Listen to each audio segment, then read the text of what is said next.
तो बड़ी खबर आपको बता रहे हैं अरविंद केजरीवाल को लेकर है। ईडी की चार्जशीट में आरोपी बनाया गया अरविंद केजरीवाल को 37 नंबर आरोपी है और आरोपी नंबर 38 अरविंद केजरीवाल की पार्टी आम आदमी पार्टी है। चार्जशीट में 38 आरोपियों के नाम हैं कुल मिलाकर और 232 पन्नों का पूरा ये चार्जशीट है। और नई शराब नीति बनाने में अरविंद केजरीवाल की सक्रिय भूमिका थी, यह पहला आरोप लगा है। करोड़ों की रिश्वत लिए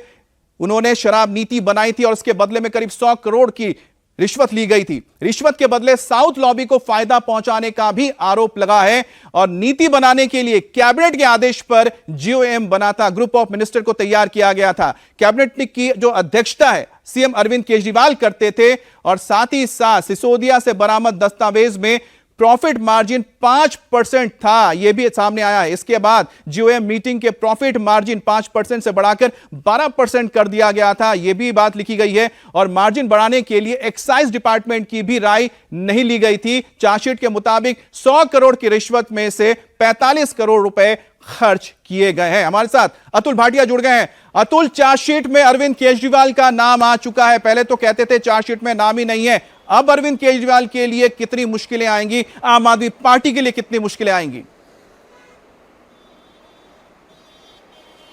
देखिए मित्र, बहुत दिक्कतें हैं अरविंद केजरीवाल के लिए इस पूरे मामले के अंदर, क्योंकि चार्जशीट जिस तरीके से जो ईडी है उसने फाइल की थी उसके अंदर आरोपी नंबर 37 जो है वो अरविंद केजरीवाल को बनाया गया और आम आदमी पार्टी को आरोपी नंबर 38 बनाया गया। अब जब जो राउस एवेन्यू कोर्ट है उसने कल इस पूरे मामले पर संज्ञान लिया, क्योंकि पिछले हम देख रहे थे 1.5 से 2 महीने से ये जो चार्जशीट थी वो राउस एवेन्यू कोर्ट के अंदर पेंडिंग थी, संज्ञान इसके ऊपर लिया जाना था। कल राउस एवेन्यू कोर्ट ने इस अहम चार्जशीट के ऊपर संज्ञान लिया और कहा कि प्रोडक्शन वारंट पर जो अरविंद केजरीवाल हैं जो कि आम आदमी पार्टी के संयोजक हैं उनको 12 जुलाई को पेश किया जाए। तो यहां क्योंकि अब आरोपी के तौर पर जो जिस तरीके से चार्जशीट फाइल की थी ईडी ने, अब उसमें प्रोडक्शन वारंट जो है वो कोर्ट ने जो है वो भेजा है और अब अरविंद केजरीवाल को तिहाड़ जेल से राउस एवेन्यू कोर्ट में पेश किया जाएगा। दिक्कतें यहां किस तरीके से बढ़ेंगी, क्योंकि चार्जशीट जो फुल प्रूफ ईडी ने रखी है उसके अंदर दिखाया गया है कि किस तरीके से हवाला कारोबारियों के जरिए कैश में ट्रांजैक्शन हुए, किस तरीके से जो पैसा जो साउथ लॉबी से मिला जो कि 100 करोड़ रुपया था, वो पैसा किस तरीके से आम आदमी पार्टी तक पहुंचा, अरविंद केजरीवाल की उसमें किस तरीके से इन्वॉल्वमेंट थी, किस तरीके से जो 5% जो पूरा मार्जिन था जो रिटेलर्स को मिलना था उसको 12% किया गया और इसकी एवज में साउथ लॉबी से ये 100 करोड़ रुपए की रिश्वत ली गई। सबसे अहम यहां पर यह भी है जो स्क्रीनशॉट ईडी ने इस पूरी चार्जशीट के अंदर दिए हैं अमित, उसके अंदर यह दिखाया गया है कि किस तरीके से बुच्ची बाबू जो कि पूर्व सीए है के कविता का, जो साउथ लॉबी को हेड कर रही थी, उनका सीए बुच्ची बाबू के जो फोन है उसमें पहले जब ये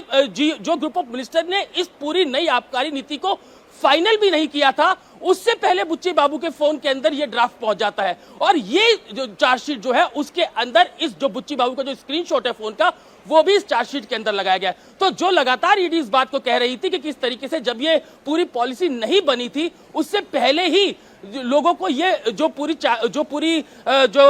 ग्रुप ऑफ मिनिस्टर्स ने जो पूरा फैसला लिया था वो पहले ही लीक कर दिया गया था और ये लीक इसलिए किया गया था ताकि उसकी एवज में पैसा जो है वो आम आदमी पार्टी तक पहुंचे, उनके नेताओं तक पहुंचे। तो अब इस चार्जशीट के अंदर एक डिटेल्स जो है वो ईडी ने जो है वो चार्जशीट के अंदर लिखी है, जिसके अंदर अब सिर्फ अरविंद केजरीवाल को ही नहीं बल्कि आम आदमी पार्टी को भी आरोपी बनाया गया है। तो इससे आप अंदाजा लगाइए अमित कि सिर्फ अरविंद केजरीवाल ही नहीं, अब आम आदमी पार्टी के खिलाफ भी ये मुकदमा चलेगा। इससे आप अंदाजा लगा सकते हैं किस तरीके से दिक्कतें अरविंद केजरीवाल और उनकी आम आदमी पार्टी के खिलाफ अब आगे आने वाली है। तो अब जब राउस एवेन्यू कोर्ट के अंदर इस पूरे मामले के अंदर सुनवाई होगी, ईडी का कहना है कि जो आम आदमी पार्टी है वो भी कंपनी एक्ट की तरह काम कर रही थी, किस तरीके से जो प्रॉफिट है वो लिया जा रहा था, किस तरीके से इस पूरे प्रॉफिट को जो नई आबकारी नीति बनी उसको 5% से बढ़ाकर 12% कर दिया गया था।